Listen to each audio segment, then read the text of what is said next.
আল্লাহ বলেন ওয়ামা কানা লিমুমিনিন ওয়ালা মুমিনাতিন ইযা কাদাল্লাহু ওয়া রাসূলুহু আমরান আইয়াকুনা লাহুমুল খিয়ারাতু মিন আমরিহিম ومن يعص الله ورسوله فقد ضل ضلالا مبينا আল্লাহ বলেন দুনিয়ার কোনো মুমিনা এবং মুমিনের অধিকার নাই, তোমার ইচ্ছার উপর আল্লাহর বিধান ছেড়ে দেওয়া হয়েছে। কেউ যদি মনে করো মানলে মানবো না মানলে নাই, এ মৌলবী তোমার কি করার আছে? আল্লাহ বলেন মৌলবীর কিছু করতে হবে না। ওয়ামাইয়াসিল্লাহা ওয়া রাসূলহু, দুনিয়ার জীবনে যারা আল্লাহ এবং তার রাসূলের বিরুদ্ধাচরণ করে দুনিয়ার মৌলবীর বলতে হবে না। আল্লাহ বলেন ফাকাদ দাল্লা দালালাম মুবিনা, দুনিয়ার জীবনে তুমি সুস্পষ্ট গুমরাহিতে আসো, আর পরকালে তোমার জন্য জাহান্নাম ছাড়া তোমার কপালে কিচ্ছু নাই। আরেক আয়াতে আল্লাহ বলেন ওয়াকুলিল হাক্কু মির রাব্বিকুম ফামান শাআ ফালইউমিন ওয়া মান শাআ ফালইয়াকফুর। হে রাসূল আপনি বলুন সত্য তোমাদের রবের পক্ষ থেকে, তোমার ইচ্ছা হলে মানো, তোমার ইচ্ছা হলে মানো না, ছেড়ে দাও। তবে ভালো রকম মনে রাখবা ইন্না আ'তাদনা লিয-যালিমিনা নারা, জালেমদের জন্য মহান আল্লাহ জাহান্নামের শাস্তিকে প্রস্তুত করে রেখে দিয়েছেন। তাইলে কি বুঝলেন? ভিন্ন ধর্মের প্রতি আল্লাহর আস্থা না অনাস্থা? আল্লাহর কোনো সমর্থন আছে? তুমি সমর্থন দিলা কেন? বোঝা গেল তুমি আল্লাহর ভালোবাসা চাও না, তুমি দাদা বাবুদের ভালোবাসা চাও। দাদা বাবুদের ভালোবাসা নিয়ে 5 বছর 10 বছর 15 বছর 16 বছর ক্ষমতায় থাকতে পারো, কিন্তু আল্লাহর কি কারিশমা, আল্লাহর কি লীলা খেলা। আল্লাহ বলেন তুমি দুনিয়া من يهده الله فلا مضل له ومن يضلله فلا هادي له ونشهد أن لا إله إلا الله وحده لا شريك له ولا نظير له ولا مثل له ولا مثال له ولا وزير له ولا مقارن له ولا مكاظم له ولا منادي له ولا مقابل له ولا مساوي له ولا جلد بلد ولد جسد رسو جزو نزو عظم له ولا جذب وصف عيب كاب بيت خصم له ونشهد أن إمامنا وأسوتنا وقدوتنا ونبينا ومولانا مؤيدنا مخدومنا منزومنا معصومنا مقصودنا أجدر الخلق جديرنا أعظم الخلق وأشرف الخلق وأحسن الخلق وأكمل الخلق وأنور الخلق محمدا عبده ورسوله صلى الله تعالى عليه وعلى آله وأصحابه وبارك وسلم أما بعد فأعوذ بالله من الشيطان الرجيم بسم الله الرحمن الرحيم يا أيها الذين آمنوا ادخلوا في السلم كافة ولا تتبعوا خطوات الشيطان إنه لكم عدو مبين وقال الصادق المصدوق رسول الله صلى الله عليه وسلم ألا كلكم راع وكلكم مسؤول عن رعيته أو كما قال عليه الصلاة والسلام اللهم صل على سيدنا ومولانا محمد وعلى آله وأصحابه وبارك وسلم اللهم صل على سيدنا ومولانا محمدا عبده ورسوله। নবীনগর জামে মসজিদ এর মুসল্লি ও এলাকাবাসী কর্তৃক আয়োজিত আজকের বার্ষিক মাহফিলের অত্যন্ত শ্রদ্ধেয় ভাজন সভাপতি উস্তাজুল উলামাই ওয়াল ফুজালাই ওয়াল ফুকাহাই হযরত মাওলানা মুফতি মুজিবুর রহমান দামাত বারাকাতুহুম, আজকের মাহফিলে যিনি প্রধান বক্তা হিসেবে আলোচনা পেশ করবেন মুনাজিরে জামান খতিবুল ইসলাম আল্লামা নুরুল ইসলাম অলিপুরি হুজুরের প্রতিচ্ছবি বিশিষ্ট আলেমে দ্বীন ও শাইখুল হাদিস হযরত মাওলানা মুফতি মিজানুর রহমান বুখারী হাফিজাহুল্লাহ আলোচনা পেশ করেছেন। আমার আগে অত্যন্ত গুরুত্বপূর্ণ এবং দলিল ভিত্তিক আলোচনা করে গেছেন নন্দিত ওয়াইজ বিশিষ্ট আলেমে দ্বীন হযরত মাওলানা হাবিবুল্লাহ সুলাইমানি হাফিজাহুল্লাহ। আমি আপনাদের সামনে অল্প কিছুক্ষণ কথা বলার পর আপনাদের সামনে যিনি আলোচনা নিয়ে আসবেন, আজকের মাহফিলের বিশেষ আলোচক সুমিষ্টভাষী তরুণ বক্তা, ইতিমধ্যেই যিনি সারা বাংলাদেশে আলোচনা করে সুনাম সুখ্যাতি অর্জন করেছেন, বিশিষ্ট আলেমে দ্বীন হযরত মাওলানা শাফাআত হুসাইন আশরাফি হাফিজাহুল্লাহ।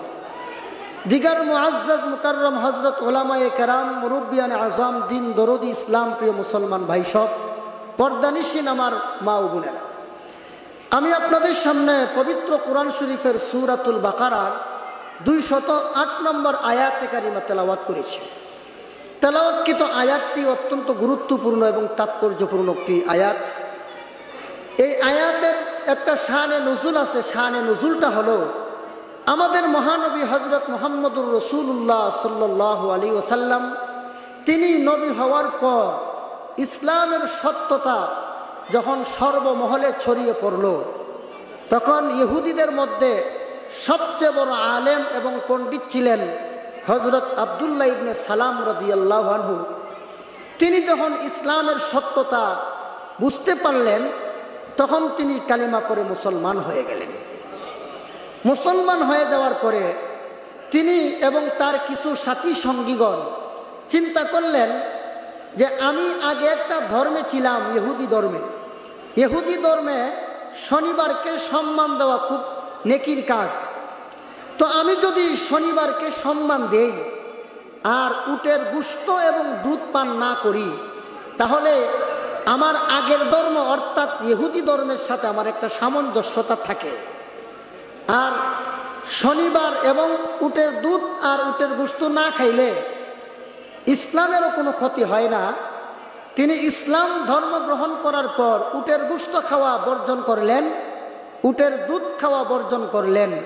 অথচ আল্লাহ জাল্লা শানুহু তিনি পবিত্র কোরআনে উটের গোশত এবং উটের দুধ খাওয়া হালাল সাব্যস্ত করেছেন মুসলমানদের জন্য, সারা দুনিয়ার সমস্ত মানুষের জন্য।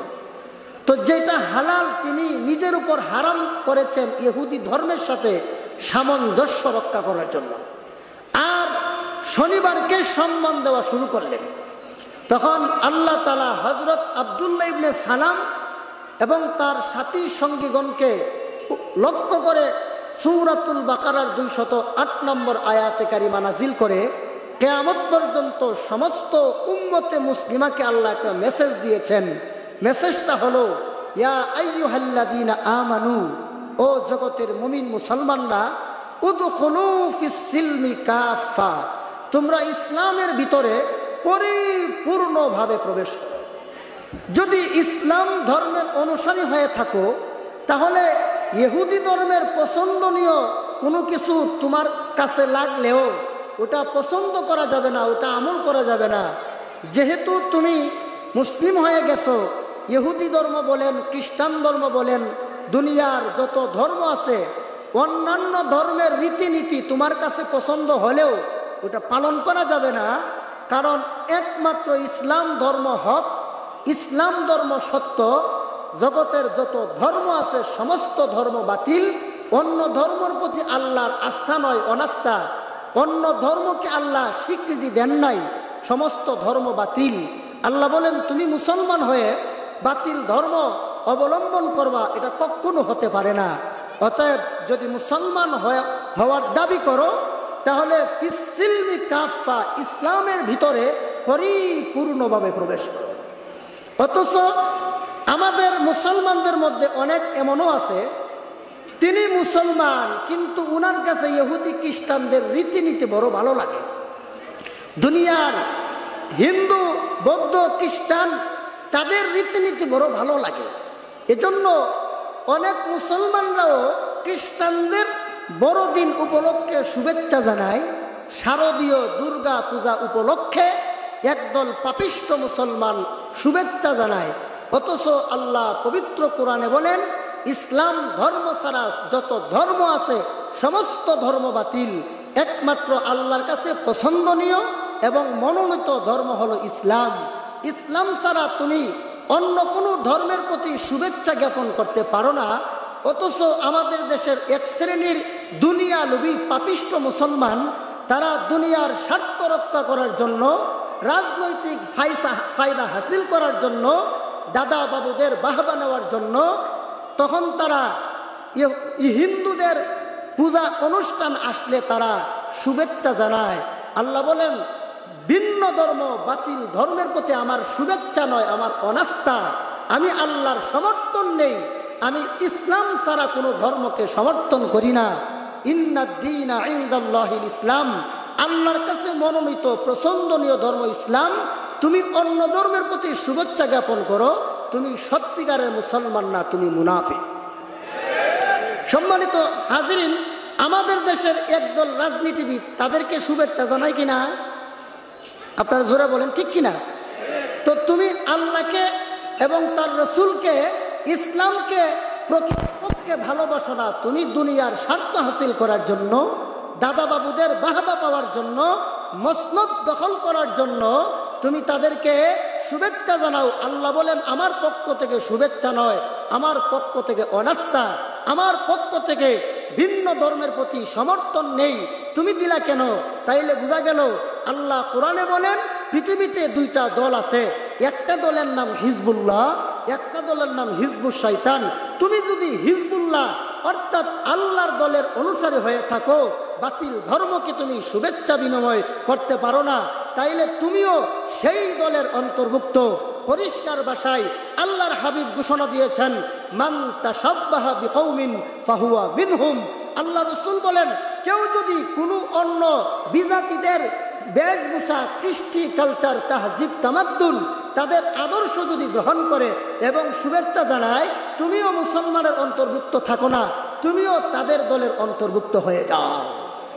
সম্মানিত হাজিরিন, ইসলাম একমাত্র ধর্ম আল্লাহর কাছে পছন্দনীয়। মুসলমান হওয়ার যদি দাবি করো, তাহলে তোমার বুঝে আসুক আর নাই আসুক, তোমার পক্ষে হোক অথবা বিপক্ষে যাক, তোমার স্বার্থ হাসিল হোক অথবা না হোক, আল্লাহ বলেছেন সত্য, সেটাকে গ্রহণ করতে হবে। তোমার কোনো অধিকার নাই, দুনিয়ার কোনো মুসলমান এই নারী এবং কোনো পুরুষের এই অধিকার নাই যে আল্লাহ তাআলা যেই বিধান দিয়েছেন তার বিরুদ্ধাচরণ করার মতো অধিকার দুনিয়ার কাহারও কোনো মুমিন মুসলমানের নাই। আল্লাহ পবিত্র কোরআনের সূরাতুল আহজাবের ৩৬ নম্বর আয়াতে বলেন, দুনিয়ার কোনো মুমিন নারী এবং মুমিন নারীর কোনো অধিকার নাই আমি আল্লাহর কোনো বিধানকে যে তোমার ইচ্ছার উপর ছেড়ে দিলাম এমনটা হবে না। আল্লাহর বিধান মানতেই হবে। যদি কবরের আযাব থেকে বাঁচতে চাও, যদি মরণের সময় ঈমান নিয়ে মরতে চাও, যদি কাল হাসরের ময়দানে ডান হাতে আমলনামা পেতে চাও, যদি মিজানের পাল্লায় তোমার আমলনামা বাড়ি হোক যদি চাও, যদি ফুল সিরাতের ব্রিজ বিজলির আকারে পার হতে চাও, তাহলে অবশ্যই আল্লাহর বিধানে তোমাকে অটল অবিচল থাকতে হবে। ভিন্ন কোনো বাতিল ধর্মের প্রতি তুমি শুভেচ্ছা বিনিময় করতে পারবে না। আল্লাহ বলেন, ওয়ামা কানা লিমুমিনিন ওয়ালা মুমিনাতিন ইযা কাদাল্লাহু ওয়া রাসূলুহু আমরান আইয়াকুনা লাহুমুল খিয়ারাতু মিন আমরিহিম ওয়া মান ইয়াসিল্লাহা ওয়া রাসূলাহু ফাকাদ দাল্লা দালালাম মুবিনা। আল্লাহ বলেন, দুনিয়ার কোনো মুমিনা এবং মুমিনের অধিকার নাই, তোমার ইচ্ছার উপর আল্লাহর বিধান ছেড়ে দেওয়া হয়েছে। কেউ যদি মনে করো মানলে মানব না মানলে নাই, এ মৌলবী তোমার কি করার আছে? আল্লাহ বলেন মৌলবীর কিছু করতে হবে না। ওয়া মাইয়াসিল্লাহা ওয়া রাসূলাহু, দুনিয়ার জীবনে যারা আল্লাহ এবং তার রাসূলের বিরুদ্ধাচরণ করে দুনিয়ার মৌলবীর বলতে হবে না। আল্লাহ বলেন ফাকাদ দাল্লা দালালাম মুবিনা, দুনিয়ার জীবনে তুমি সুস্পষ্ট গুমরাহিতে আসো, আর পরকালে তোমার জন্য জাহান্নাম ছাড়া তোমার কপালে কিচ্ছু নাই। আরেক আয়াতে আল্লাহ বলেন ওয়াকুলিল হাক্কু মির রাব্বিকুম ফামান শাআ ফালইউমিন ওয়া মান শাআ ফালইয়াকফুর। হে রাসূল আপনি বলুন সত্য তোমাদের রবের পক্ষ থেকে, তোমার ইচ্ছা হলে মানো, তোমার ইচ্ছা হলে মানো না ছেড়ে দাও, তবে ভালো রকম মনে রাখবা ইন্না আ'তাদনা লিয-যালিমিনা নারা, জালেমদের জন্য মহান আল্লাহ জাহান্নামের শাস্তিকে প্রস্তুত করে রেখে দিয়েছেন। তাইলে কি বুঝলেন? ভিন্ন ধর্মের প্রতি আল্লাহর আস্থা না অনাস্থা? আল্লাহর কোনো সমর্থন আছে? তুমি সমর্থন দিলা কেন? বোঝা গেল তুমি আল্লাহর ভালোবাসা চাও না, তুমি দাদা বাবুদের ভালোবাসা চাও। দাদা বাবুদের ভালোবাসা নিয়ে 5 বছর 10 বছর 15 বছর 16 বছর ক্ষমতায় থাকতে পারো, কিন্তু আল্লাহর কি কারিশমা, আল্লাহর কি লীলা খেলা। আল্লাহ বলেন তুমি দুনিয়ার স্বার্থ হাসিলের জন্য সব করলা, এই জন্য আমি আল্লাহ মাত্র 45 মিনিট সময় দিয়া বেজ্জতি করে তোমাকে দেশান্তরিত করতে আমি আল্লাহ বাধ্য করেছি। কেন?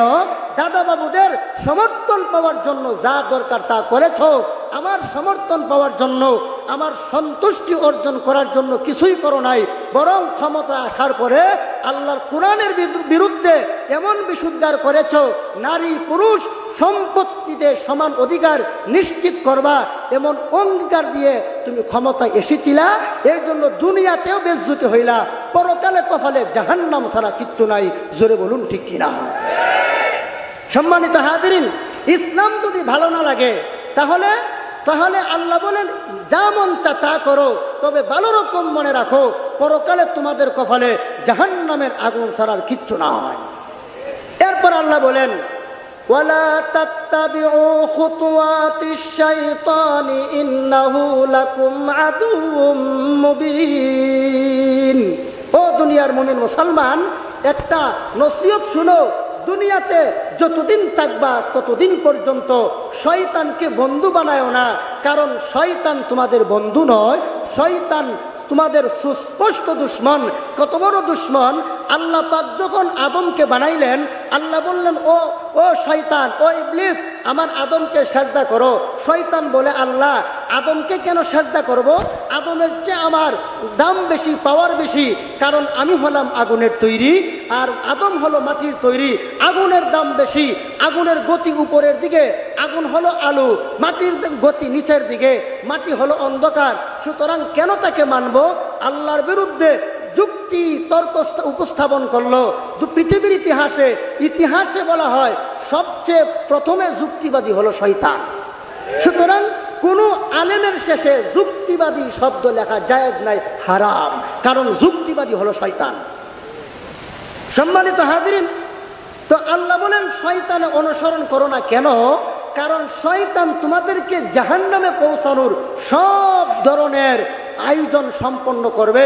তখন শয়তান আল্লাহর কাছে বলছে, ও আল্লাহ, তুমি আদমের কারণে আমাকে অভিশপ্ত করলা, আমি অভিশপ্ত হয়ে গেলাম, তবে একটা কথা ভালো রকম মনে রাখবা, ও আল্লাহ, আমি যতদিন দুনিয়াতে থাকবো ততদিন পর্যন্ত আদমের সন্তানকে জাহান্নামে পাঠানোর জন্য সামনে পিছনে ডানে বামে চতুর্দিক থেকে ষড়যন্ত্রে জাল পেতে রাখবো। যে কোনো ষড়যন্ত্রের জালে যদি তারা ফাঁসাইতে পারি তাকে আমি জাহান্নামে পৌঁছাই দিব।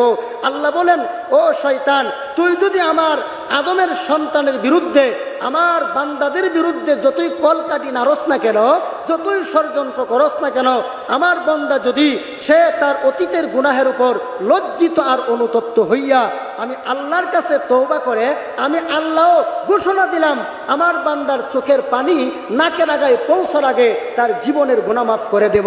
জোরে বলুন সুবহানাল্লাহ। তাহলে শয়তান ব্যর্থ না সফল? সফল না ব্যর্থ।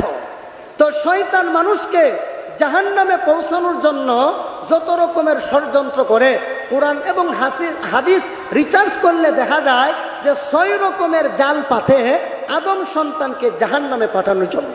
ভালো রকম মনে রাখবেন, কামরাঙ্গীর চরের মুসলমানেরা, আল্লাহ পাক আল্লাহর বান্দাদেরকে জাহান্নামে পাঠানোর জন্য শয়তান কয় রকমের ষড়যন্ত্র করে? 6 রকমের। 6টার ষড়যন্ত্রে জাল পাতে। কোনো একটা জালে যদি কোনো একটা আদম সন্তানকে আবদ্ধ করতে পারে, তাহলে তার কপালে জান্নাত নাই, তার ঠিকানা হবে জাহান্নাম। সম্মানিত হাজিরিন, এই জালগুলো মনে রাখবেন, আর আপনিও হিসাব মিলাইবেন এই 6 জালের কোন জালে আমি আবদ্ধ আছি কিনা। যদি আপনি আবদ্ধ থাকেন, এই জাল ছিন্ন করে আপনাকে বেরিয়ে আসতে হবে। আর যদি এই জালে না থাকেন, তাহলে আপনার কপাল ভালো। তাহলে এই 6টা জাল সারা জীবন মনে রাখবেন। 1 নম্বর জাল হলো শয়তান মানুষকে ধোঁকা দেয়, ও মিয়া পরকাল বলতে কিছু নাই, জান্নাত বলতে কিছু নাই, জাহান্নাম বলতে কিছু নাই। দুনিয়ার মোল্লা মুন্সিরা তোমাদেরকে পরকালের ভয় দেখায়, জান্নাতের লোভ দেখায়, জাহান্নামের ভয় দেখায়, আসলে পরকাল বলতে কিছু নাই। তখন একদল লোকের ব্রেইন ওয়াশ হয়ে যায়, যার ফলশ্রুতিতে এই সমস্ত মানুষেরা নাস্তিকার মুরতাদ হয়ে যায়। এজন্য নাস্তিকার মুরতাদ বলে আল্লাহ নাই, রসুল নাই, নাস্তিকার মুরতাদ বলে পরকাল নাই, নাস্তিকার মুরতাদ বলে জান্নাত নাই, জাহান্নাম নাই। দুনিয়ার মৌলবীরা তোমাদেরকে মিথ্যা প্রতিশ্রুতি দেয়। এইভাবে একদল মানুষের ব্রেইন ওয়াশ করে শয়তান, তাদেরকে জাহান্নামের, তাদেরকে শয়তানের 1 নম্বর জালে আবদ্ধ করে। আচ্ছা বলেন, আপনাদের কি ধারণা পরকাল বলতে কিছু নাই? আরো জোরে বলেন। আমরা ইমানে মুফাসসলে কি বলছি? আমানতু বিল্লাহি ওয়া মালাইকাতিহি ওয়া কুতুবিহি ওয়া রুসুলিহি ওয়াল ইয়াউমিল আখিরি। এখানে ওয়াল ইয়াউমিল আখিরি বলতে আমরা আল্লাহর কাছে এই অঙ্গীকার করেছি, হে আল্লাহ আমরা পরকালে বিশ্বাসী। সুতরাং যে সমস্ত মানুষেরা পরকাল বিশ্বাস করে না, এরা নাস্তিক আর মুরতাদ ছাড়া কিছুই হইতে পারে না। এবং এরা বলে আল্লাহ নাই। আল্লাহ বলেন, ও দুনিয়ার নাস্তিক আর মুরতাদদের দল, আমি আল্লাহ যে আছি তার অসংখ্য অগণিত প্রমাণ জমিনেও আছে, আসমানেও আছে। জোরে কোন ঠিক কিনা? জমিন আল্লাহ বলেন, ওয়াফিল আরদি আয়াতুল লিল মুকিনিন। আল্লাহ বলেন জমিনে অসংখ্য অগণিত নিদর্শন আছে আমি আল্লাহকে চিনার মতো, আমি আল্লাহকে জানার মতো। জোরে বলুন ঠিক কিনা? আচ্ছা ভাই, গরুর লেদা দেখলে যদি বুঝেন এই রাস্তা দিয়া গরু গেছে, একটা মানুষের পায়ের চিহ্ন দেখে যদি বুঝতে পারেন এই রাস্তা দিয়া মানুষ গেছে, মাইকের আওয়াজ শুনে যদি বুঝতে পারেন বিদ্যুৎ আছে অথবা জেনারেটর আছে, আল্লাহ বলেন আসমান জমিন পাহাড় পর্বত মানব দানব জিন ফেরেশতা এইগুলো দেখে কি তোমাদের বিশ্বাস হয় না যে একজন স্রষ্টা আছে? কি বলেন, আছে কিনা বলেন? আল্লাহ বলেন, এই যে তোমাদের মাথার উপর 7টা আসমান আমি আল্লাহ স্তরে স্তরে সৃষ্টি করেছি। যদি কোনো সৃষ্টিকর্তা না থাকতো তাহলে আসমান পাহাড় চন্দ্র সূর্য মানব দানব গ্রহ নক্ষত্র বানাইলোকে? দুনিয়ার কোনো ইহুদি খ্রিস্টান, দুনিয়ার কোনো মালাউন, দুনিয়ার কোনো নাস্তিক আর মুরতাদের বাবাই এইগুলো বানান নাই। এইগুলো বানিয়েছেন একমাত্র আল্লাহ। তার কোনো প্রমাণ আসেনি? আল্লাহ বলেন, আলম তারাউ কাইফা খালাকাল্লাহু সাবআ সামাওয়াতিন তিবাকা ওয়া জাআলাল কমারা ফীহিন্না নূরান ওয়া জাআলাশ শামসা সিরাজা।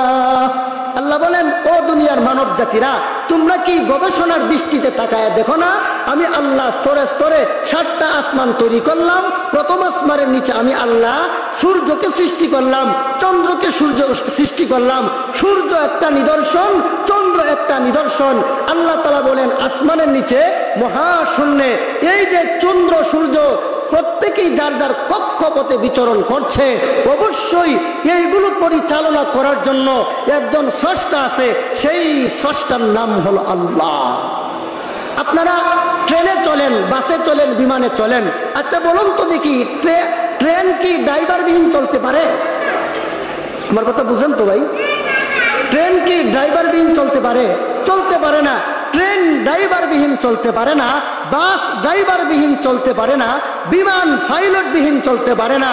ড্রাইভার থাকা সত্ত্বেও ট্রেন অ্যাক্সিডেন্ট হয়, ড্রাইভার থাকা সত্ত্বেও বাস অ্যাক্সিডেন্ট হয়, ড্রাইভার থাকা সত্ত্বেও পাইলট অ্যাক্সিডেন্ট করে, বিমান অ্যাক্সিডেন্ট করে।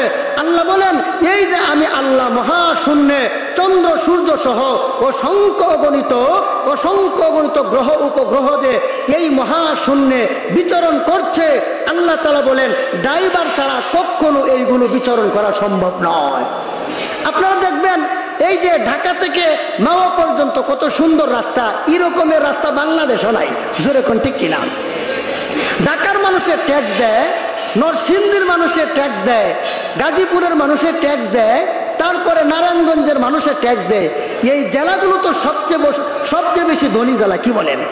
আমরা ট্যাক্স দেই, কিন্তু আমাদের এই ট্যাক্সের টাকা দেয়া ওই দিকে বিশাল বিশাল রাস্তা। যেরকম ঠিক কিনা? আর আমরা রাজধানীতে ট্যাক্স দিতে দিতে আমাদের অবস্থা খারাপ, আমাদের রাস্তাঘাটের অবস্থা কি? যাই হোক, তাহলে এত সুন্দর রাস্তা বানাইলেন, এই রাস্তাতে মানে প্রাইভেট কার চলে, বাস চলে, হুন্ডা চলে। বলুন বাস প্রাইভেট কার অ্যাক্সিডেন্ট করে কিনা? আর জোরে বলেন। মাওয়া এত বড় রাস্তা, একটা দিয়া শুধু যায় আরেকটা দিয়ে আসে। আল্লাহ বাংলাদেশ বাদ দেন, সৌদি আরবের রাস্তাগুলো বিশাল বড় বড়, এক একটা রাস্তা এত বড় 10, 15, 20টা গাড়ি শুধু একসাথে যাইতে পারে। জোরে বলুন ঠিক কিনা? এরপরও কিন্তু এত বিশাল রাস্তা থাকা সত্ত্বেও গাড়ি অ্যাক্সিডেন্ট করে কিনা? করে। কেন? ড্রাইভার ছিল না এই জন্য না, ড্রাইভার থাকা সত্ত্বেও গাড়ি অ্যাক্সিডেন্ট করে। আল্লাহ তাআলা বুঝাইতে চান, ও দুনিয়ার নাস্তিক মুরতাদ বেঈমান কাফের ইহুদি খ্রিস্টান এবং ইহুদি খ্রিস্টানের দালালেরা, তোমরা দিলের কান দিয়া শোনো, যদি বিমান, হেলিকপ্টার, তারপর বাস, ট্রাক, টেম্পু, তারপর আপনার ট্রেন, এইগুলো যদি ড্রাইভার থাকা সত্ত্বেও অ্যাক্সিডেন্ট করতে পারে, পৃথিবী থেকে সূর্য 13 লক্ষ গুণ বড়, এত বিশাল সূর্য তোমাদের মাথার উপর দিয়ে আসা যাওয়া করে, কোনোদিন অ্যাক্সিডেন্ট হতে দেখলাম না। কোনোদিন সে তার নির্দিষ্ট সময় থেকে 1 সেকেন্ড সময় বিলম্ব করে উদয় হয়েছে বা অস্ত হয়েছে দেখলাম না। তাহলে এত বিশাল সূর্য তোমাদের মাথার উপর দিয়া চলে, মহাশূন্যে চলে। বলো, যদি কোনো ড্রাইভার না থাকতো তাহলে কি সম্ভব হতো? আরো জোরে বলেন। আমার কথা কি বুঝেন আপনারা? আল্লাহ তাআলা বলেন এত বিশাল বড় একটা সূর্য, যেই সূর্যটা পৃথিবী থেকে 13 লক্ষ গুণ বড়, এত বড় সূর্য চলে কিভাবে? ড্রাইভার বিহীন চলে না, ড্রাইভার আছে। ওই ড্রাইভারের নামটা কি? এই প্রশ্নের জবাবে মহান আল্লাহ জাল্লা শানুহু পবিত্র কোরআনের সূরা ইয়াসিনে পরিষ্কার ভাষায় ঘোষণা দিয়েছেন।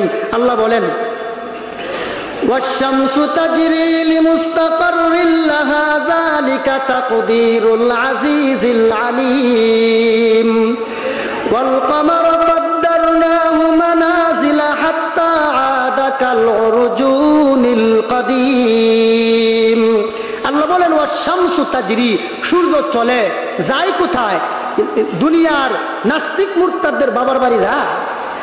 কোথায় যায়? আল্লাহ বলেন والشمس تجري لمستقر لها ذلك تقدير العزيز العليم।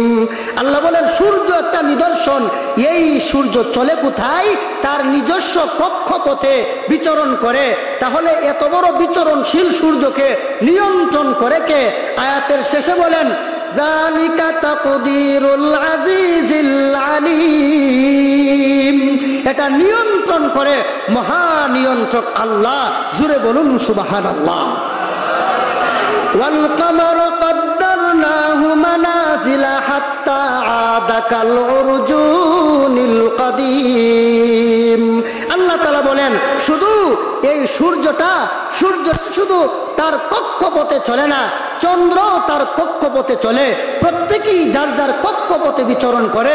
কোনোদিন শুনেন নাই চন্দ্র এবং সূর্য একটা আরেকটার সাথে ঘর্ষণ লেগেছে, ঘর্ষণ লেগে চন্দ্র এবং সূর্য অনেক ক্ষতি হয়েছে?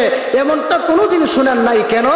এই চন্দ্র সূর্য দুনিয়ার কোনো বিজ্ঞানী, দুনিয়ার কোনো পাইলট, দুনিয়ার কোনো ডক্টর, দুনিয়ার কোনো ইঞ্জিনিয়ার, দুনিয়ার কোনো ড্রাইভার, দুনিয়ার কোনো নাস্তিক, দুনিয়ার কোনো মুরতাদ, দুনিয়ার কোন ইহুদি খ্রিস্টানের দালাল নিয়ন্ত্রণ করে না, নিয়ন্ত্রণ করে মহান আল্লাহ। জুড়ে বলুন সুবহানাল্লাহ। তো প্রথম প্রকার জালে আবদ্ধ করে শয়তান কাদেরকে? নাস্তিক আর মুরতাদদেরকে। আল্লাহ তাআলা বলে নাস্তিক আর মুরতাদ শয়তানের প্রথম নম্বর জালে আবদ্ধ। 2 নম্বর জালে শয়তান আবদ্ধ করে দুনিয়ার সমস্ত বাতিল ধর্মাবলম্বীদেরকে আল্লাহ তাআলা বলেন, আল্লাহ বলেন ইসলাম ছাড়া যত বাতিল ধর্ম আছে, ইহুদি ধর্ম, খ্রিস্টান ধর্ম, বৌদ্ধ ধর্ম, হিন্দু ধর্ম, মালাউনের গোষ্ঠী যা আছে, আল্লাহ বলেন সবগুলো বাতিল। শয়তান তাদেরকে ধোঁকা দেয় এইভাবে, আর বলে আরে একটা ধর্ম মানলেই চলে, ইহুদি ধর্ম আল্লাহর, খ্রিস্টান ধর্ম আল্লাহর, বৌদ্ধ ধর্ম আল্লাহর, হিন্দু ধর্ম আল্লাহর, এইগুলো বলে শয়তান করে একদল মানুষের মস্তিষ্ক ধুলাই করে, যার ফলে একদল মানুষ ইহুদি হইয়া যায়, আরেক দল মানুষ খ্রিস্টান হয়ে যায়, আরেক দল মানুষ মুরতাদ হয়ে যায়, আরেক দল মানুষ অগ্নি পূজারী হয়ে যায়। এগুলো শয়তানের 2 নম্বর জালে আবদ্ধ। আপনারা কি মনে করেন ইসলাম ছাড়া কি অন্য কোনো ধর্ম সঠিক না বাতিল? আরো জোরে বলেন। বাতিল। শুধু ছোটখাটো বাতিল না, অনেক বড় পর্যায়ের বাতিল। জোরে বলুন ঠিক কিনা? এরা কত বড় বাতিল, এই বাতিলদের বিবরণ দিয়ে মহান আল্লাহ এক আয়াতে বলেন।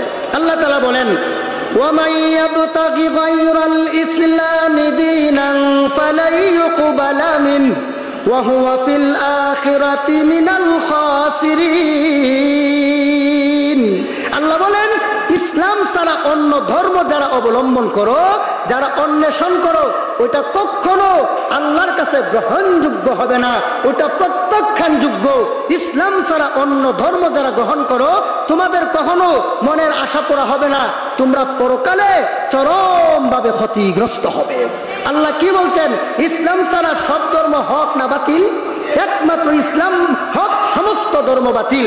আরেক আয়াত আল্লাহ বলেন, ইন্নাদ-দীনা ইনদাল্লাহিল ইসলাম। আল্লাহর কাছে মনোনীত ধর্ম হলো একমাত্র ইসলাম। আরেক আয়াত আল্লাহ বলেন, আল-ইয়াওমা আকমালতু লাকুম দীনাকুম ওয়া আতমামতু আলাইকুম নি'মাতি ওয়া রাদিতু লাকুমুল ইসলাম দীনা।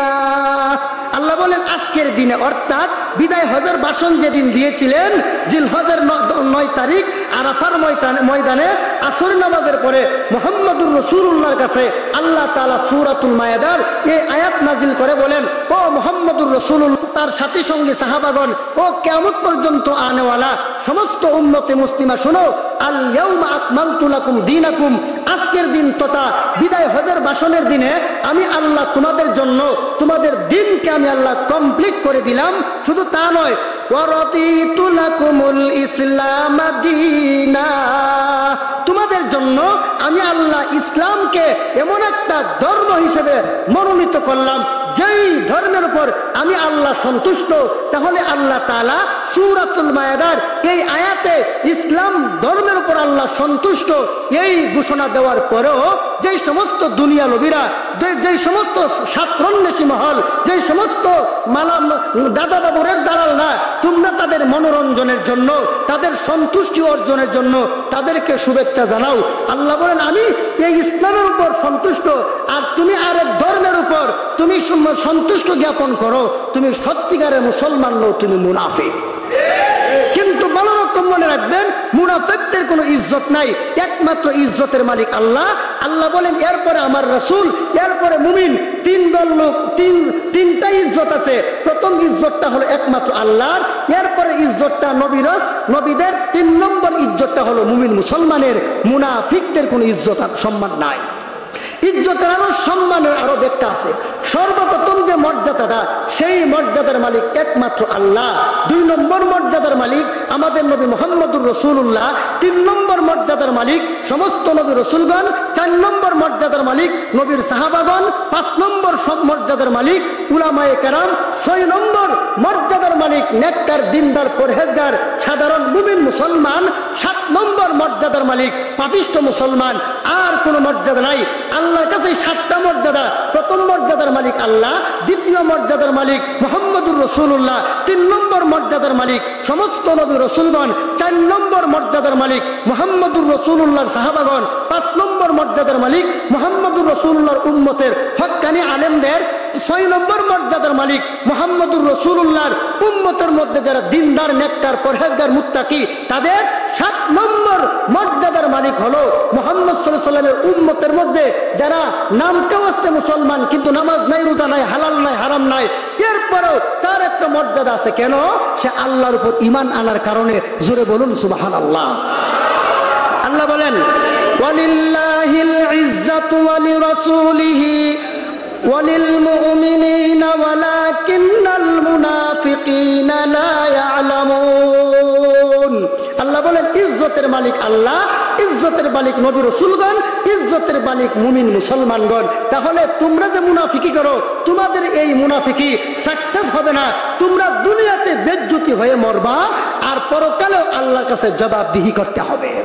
তাইলে শয়তানের 1 নম্বর জালে আবদ্ধ নাস্তিক মুরতাদেরা, 2 নম্বর জালে আবদ্ধ সারা দুনিয়ার সমস্ত বাতিল ধর্মাবলম্বীরা, 3 নম্বর জালে আবদ্ধ হলো নিজেদেরকে ইমানদার দাবি করে কিন্তু বন্ডামি করে, বেদাতি করে, সাত বাহিনীর সদস্য। জোরে কোন ঠিক কিনা?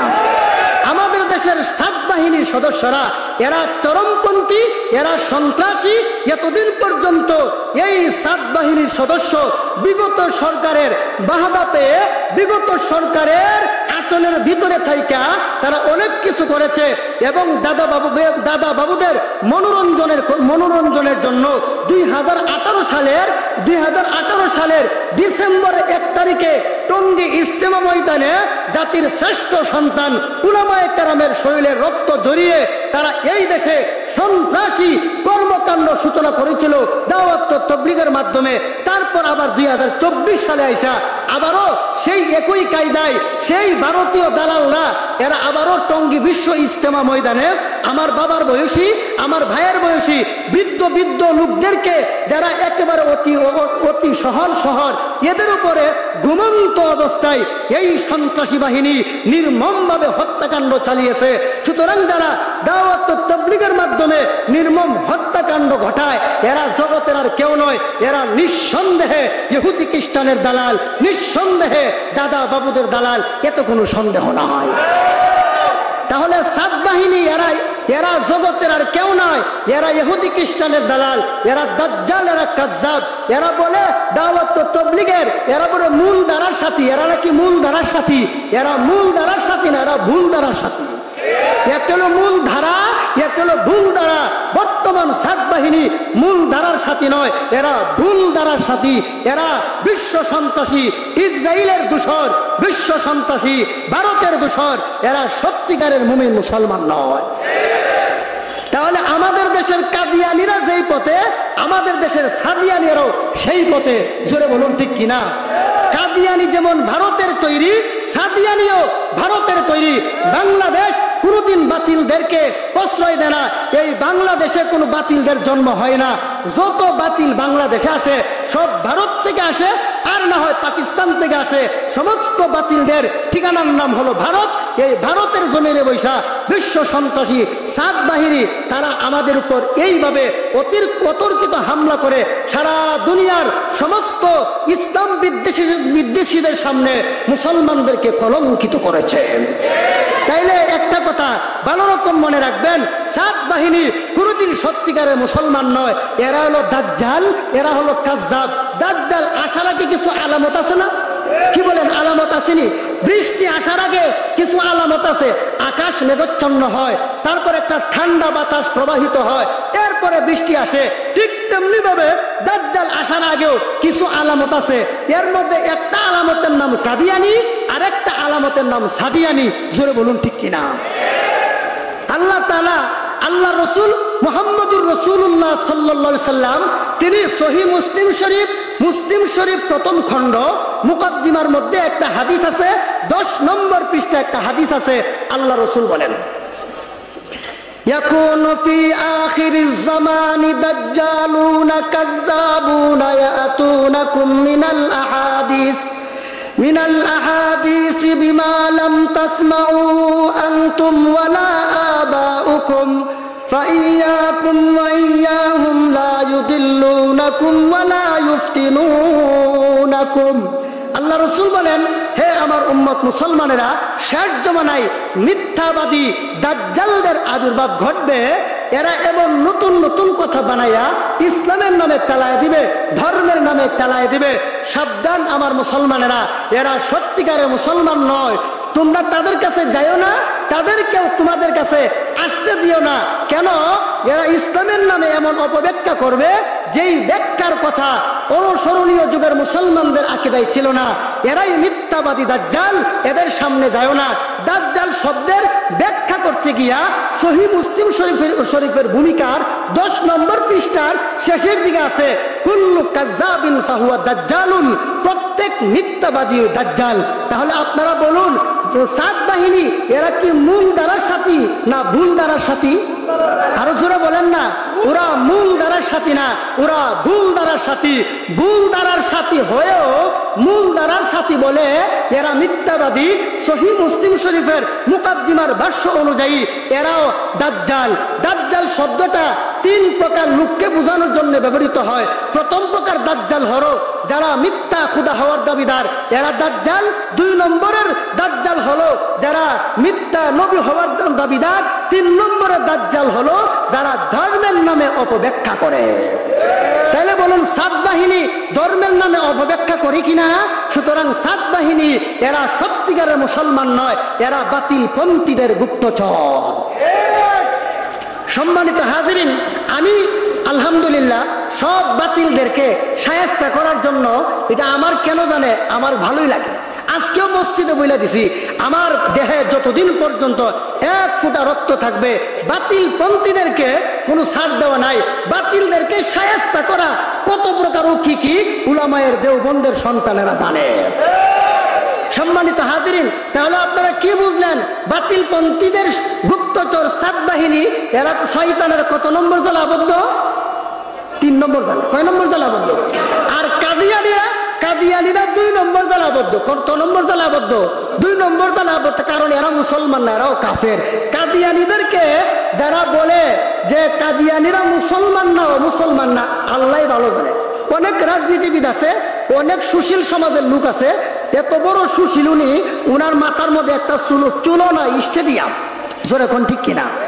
এরা কয় কাদিয়ানীরা এরা কি সঠিকপন্থী না বাতিলপন্থী আল্লাহ ভালো জানে। আমরা বলি তোরা মুসলমান না মুনাফিক, এটাও আল্লাহ ভালো জানে। সম্মানিত হাজিরিন, তাহলে এই কাদিয়ানীরা শয়তানের 2 নম্বর জালে আবদ্ধ, আর সাদিয়ানীরা 3 নম্বর জালে আবদ্ধ। সিরিয়াল নম্বর কত? কাদিয়ানীদের সিরিয়াল নম্বর 2, সাদিয়ানীদের সিরিয়াল নম্বর 3। জোরে বলুন ঠিক কিনা?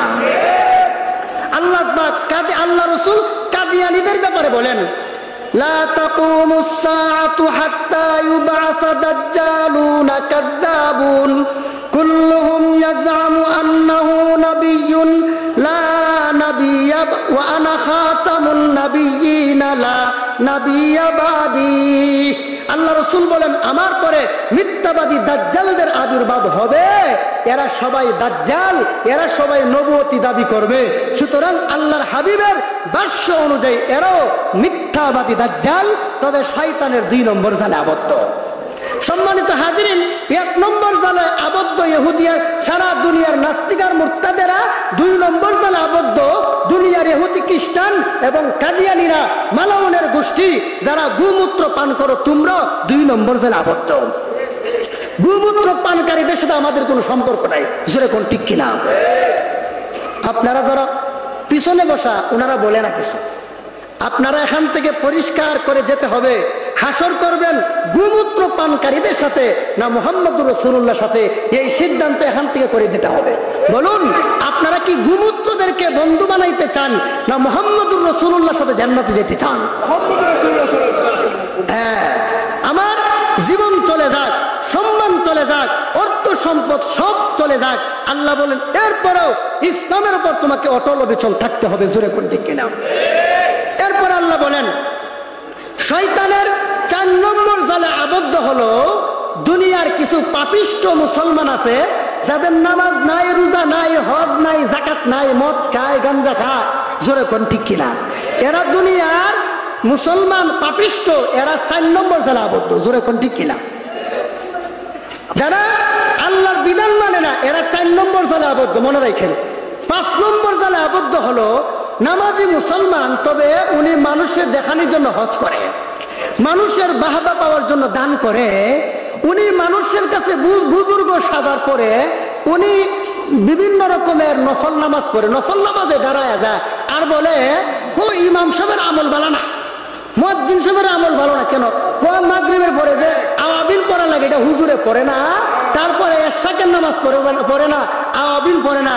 আরে বুকার স্বর্গে বাস করো, হুজুর 2 রাকাত সুন্নত পড়ে উপরে গিয়া হাদিসের কিতাব তাফসীরের কিতাব মুতালা করলো, 60 বছর নফল বন্দিকে কইরা যে সওয়াব কামাইতে পারবা না, হুজুর 1 ঘন্টা হাদিস তাফসীরের কিতাব মুতালা করে তোমার চেয়ে বেশি পেয়ে গেল। সুতরাং হুজুর বিদ্বেষী কেন? দেখবেন একদল লোক এখনো আলেমদের দোষ বিভিন্ন জায়গায় জায়গায় মসজিদে মসজিদে গিয়া বলে এরাও জগতের আর কেউ না, এরাও সাদিয়ানি বাহিনীর সদস্য। কিন্তু সাদিয়ানি বাহিনীর কথা প্রকাশ্যে বলে না কেন? কোনো মসজিদে জায়গা হবে না এই জন্য। জোরে কোন ঠিক কিনা? তাইলে 4 নম্বর জালে আবদ্ধ কারা? যারা ওই সমস্ত মুসলমান যারা আমল ভালো না।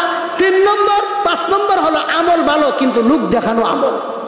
5 নম্বর। 6 নম্বর হলো যে উনি আমল করে আল্লাহর সন্তুষ্টির জন্য, ঠিক আছে, কিন্তু মনে মনে উনি বহুত বড় কিছু ভাবে যে আমার মতো নামাজি, আমার মতো রোজাদার, আমার মতো আল্লাহওয়ালা, আমার মতো বুজুর্গ সমাজে কয়জন আছে?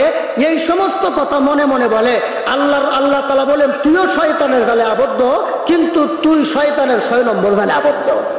আমাদের সমাজে অনেক লোক আছে নামাজ পড়ে, রোজা রাখে, হজ করে, যাকাত দেয়, আবার মনে মনে দান করে বলে যে আমার মতো কেউ বলে না, কিন্তু আমার মতো দানবীরা নামাজ বন্দিগি করেওয়ালা কয়জন আছে? আসেনি? এরাও শয়তানের 6 নম্বর জালে আবদ্ধ। এখন হুজুর শয়তানের জাল থেকে বাঁচার উপায় কি? শয়তানের জাল থেকে বাঁচার উপায় হলো যে আপনি আমল করবেন আর বলবেন হে আল্লাহ, আমার আমল জাহান্নাম থেকে বাঁচার জন্য যথেষ্ট নয়। ও আল্লাহ, আমার আমল তোমার সন্তুষ্টি অর্জনের জন্য যথেষ্ট নয়। আল্লাহ, আমার মতো অদম যাই আমল করি, আল্লাহ ভুল ত্রুটি বেয়াদবি গুস্তাখি ক্ষমা করে আল্লাহ তুমি কবুল করো। এইভাবে যদি কাকুতি মিনতি সহকারে আপনি যদি আল্লাহর গোলামি করতে পারেন, আল্লাহ বলে বন্দা ময়রা দেখ তোর কবর জান্নাতের বাগান হয়ে যাবে। সর্বশেষ একটা কথা বলে বিদায় নিচ্ছি, সেটা হলো আগে আমরা বলি শয়তানের 6টা জাল আছে। 1 নম্বর জালে আবদ্ধ দুনিয়ার নাস্তিকার মুরতাদেরা, 2 নম্বর জালে আবদ্ধ দুনিয়ার সমস্ত বাতিল ধর্মাবলম্বীরা, 3 নম্বর জালে আবদ্ধ সাত বাহিনী সহ বাতিল পন্থী যারা তারা, 4 নম্বর জালে আবদ্ধ হলো ওই সমস্ত মুমিন মুসলমান যারা আল্লাহর গোলামি করে না, শুধু নামে মুসলমান। 5 নম্বর আল্লাহর গোলামি করে ঠিক কিন্তু মানুষকে দেখানোর জন্য। 6 নম্বর আল্লাহর গোলামি করে কিন্তু উনি মনে মনে খুব তৃপ্তি পায়। এরা 6 দল লোক জাহান্নামী, তবে যারা একমাত্র আল্লাহর সন্তুষ্টির জন্য আমল করে এরাই জান্নাতি। জোরে বলুন ঠিক কিনা? এজন্য সম্মানিত হাজিরিন, আমরা আল্লাহর কাছে তওবা করব 6টা শর্ত রক্ষা করার মাধ্যমে। ওযুর ফরজ হলো 4টা, একটা শর্ত যদি কেউ না মানে তাহলে তার ওযু যেমন বাতিল, নামাজ যেমন বাতিল, ঠিক তেমনি ভাবে তওবার শর্ত হলো 6টা। একটা শর্ত যদি আপনি না মানেন আপনার তওবা হবে না। 1 নম্বর শর্ত হলো অতীতের গুনাহের জন্য আল্লাহর কাছে ক্ষমা চাইতে হবে। 2 নম্বর হলো অতীতের গুনাহের জন্য লজ্জিত হইতে হবে। 3 নম্বর এই গুনাহটা করবে না এই মর্মে আল্লাহর কাছে অঙ্গীকার করতে হবে। 1 নম্বর অতীতের গুনাহ ছাড়তে হবে, 2 নম্বর অতীতের গুনার জন্য লজ্জিত হতে হবে, 3 নম্বর এই ধরনের কোনো গুনাহ করবেন না এই মর্মে আল্লাহর কাছে অঙ্গীকার করতে হবে। 4 নম্বর আল্লাহর হক নষ্ট করে থাকলে আল্লাহর পাওনা ফেরত দিতে হবে। যেমন অনেক নামাজ পড়েন নাই, নামাজগুলো কাজা করেন, অনেক রোজা রাখেন নাই, রোজাগুলো কাজা আদায় করেন। 4 নম্বর। 5 নম্বর হলো আল্লাহর কোনো বান্দার হক যদি নষ্ট করে থাকেন, টাকা পয়সা মারছেন, দোকান বাকি খায়া দেন নাই, এইগুলো তার কাছে পরিশোধ কইরা তারপর আইসেন। 6 নম্বর হলো কাকুতি মিনতি সহকারে আল্লাহর কাছে তওবা করতে হবে। এইভাবে যদি আপনি তওবা করতে পারেন, আল্লাহ রসুল বলেন আত্তাইবু বিনাজ জামবি কামাল্লা জাম্বালা। আল্লাহ রসুল বলেন যে ব্যক্তি এই 6 শর্ত রক্ষা করে তওবা করবে সে কেমন? যেমন তার জীবনে কোনো গুনাহই নাই। একটা বাচ্চা তার মার পেট থেকে ভূমিষ্ঠ হওয়ার পরে যেমন তার কোনো গুনাহ থাকে না, ঠিক তেমনি ভাবে কেউ যদি এই 6 শর্ত রক্ষা করে তওবা করে তার আমল নামায় কোনো গুনাহ থাকে না। আমি যা আলোচনা করলাম আল্লাহ